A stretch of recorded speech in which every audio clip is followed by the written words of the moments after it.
Well, in this video, I'm going to be reacting to a TikTok video that is dealing with questions about what actually does it mean to do Christian parenting. If all you're doing is teaching your children to love their neighbors as themselves, then you're not teaching them Christianity. You're just teaching them to be good people. All right, so she's reacting. You can see she's reacting to a comment apparently on a previous video or something that she previously said, where somebody is pushing back on the idea of saying, hey, you're concerned that I'm teaching my kids Christianity. Oh no, what a terrible thing if I taught them to love their neighbors. And now this gal is pushing back and saying, if all you're doing is teaching them to love your neighbors, you're not teaching them Christianity. She's right. This is way too reductionistic. This is treating it like, well, to teach our kids Christianity is just teaching them to be kind, patient people. It's just sort of about behavior. It's not. Christianity is about Jesus. So she's an antagonist here, but she's right in correcting the idea that teaching our kids to love our neighbors is just, that's what it means to be a Christian. And you don't need Jesus or religion or God in order to teach them that. Now, she's right in the sense that you don't need to be a Christian in order to tell your children, be good to your neighbors. At the same time, the idea that we have an obligation to our neighbors is not something that comes out of sort of secular materialism. That there has to be a point where we decide this is the right thing to do. And if we're not getting it from God, I don't think that we're getting it from nature. So she's right on the individual level, that you don't have to individually be a Christian to teach your children this. And at the same time, you don't necessarily have the basis to teach your children this apart from at least some sense, even if it's not specifically Christianity, but some sense that there is a God who has a moral calling for all of us, and that calling involves loving our neighbors, even when we don't feel like it, and even when it doesn't seem advantageous to us. You left this comment on a video where I was talking about indoctrinating the minds of children with a religion that they did not choose. And just loving your neighbor is not a religion.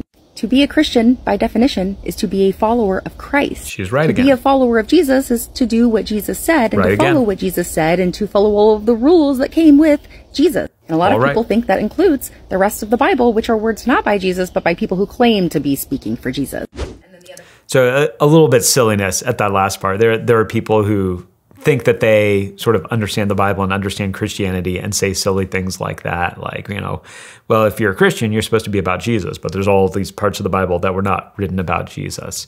That is a very, very silly thing to say, partly because Jesus affirmed the entire Old Testament by saying, all of this is about me, all of this is God's word, and then he commissioned the authors of the New Testament. So it's a side point, it's not her main point, but she throws in a little snarky comment that's just silly and shows ignorance about what it is that Christians even believe and about how it fits in to the Bible as a whole. And then the other half is people claiming to speak for his dad, which is also him, but we won't get into it. No, it's not. You don't understand Christianity. Jesus is not his dad. The Son is not the Father. There's something called the Trinity.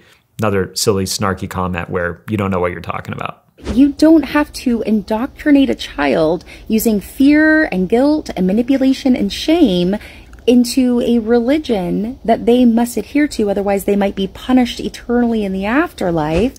All right, so real quick, everybody indoctrinates their children. Everybody absolutely indoctrinates their children. Even if you're trying to have a very hands-off approach and you're like, all right, we're gonna let our kids choose and we're not gonna specifically give them a religion that's the default religion, you are still adopting a worldview by even doing that. You are teaching your kids the idea that sort of like all of these things are created equal and there's no main thing. And also within that, you're still going to be indoctrinating them. You are going to be telling them about certain behaviors that they should and should not do. So she's talking specifically about, indoctrinating into Christianity, which of course you could do and you could not do. Every parent indoctrinates their children. And children need to be guided. Children need the sense of their parents to come in and tell them what the world is about. And so if you are a believer in Jesus, if you are saying, I believe that Jesus is the Son of God, that he is the Lord, and that life is found in him, then of course you are going to look to guide your children toward that reality because that would be the best possible thing to him. And she sort of cherry picks in a very non-flattering way certain things about Christianity, talking about the idea that it's based on guilt and shame. Not if you're doing it right. It is based on God taking away our guilt and shame if you're actually living within the gospel.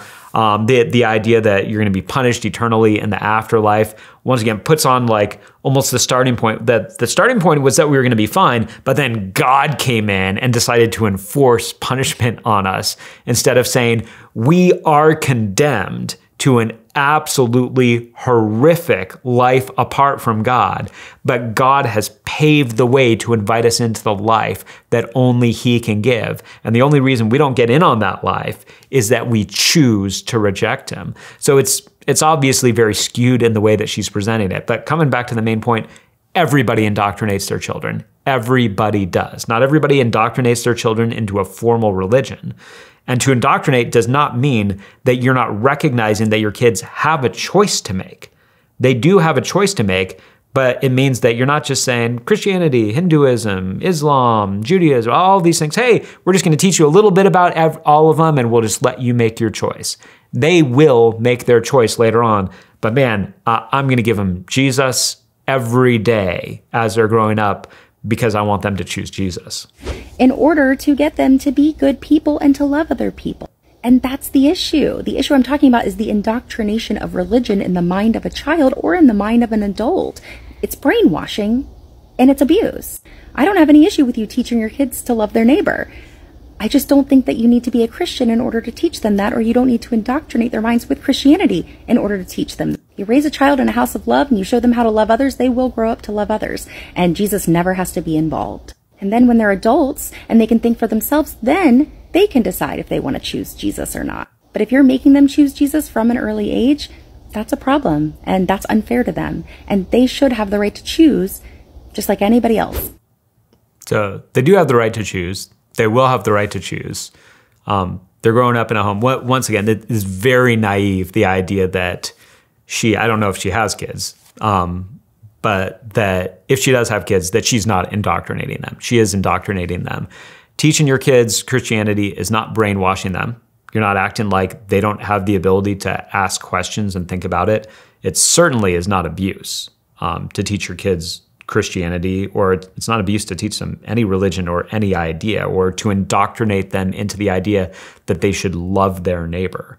All parenting has at least a sense of indoctrination in the sense that it has a sense of teaching. You are teaching your kids things. You are teaching them ideas about the way that the world is.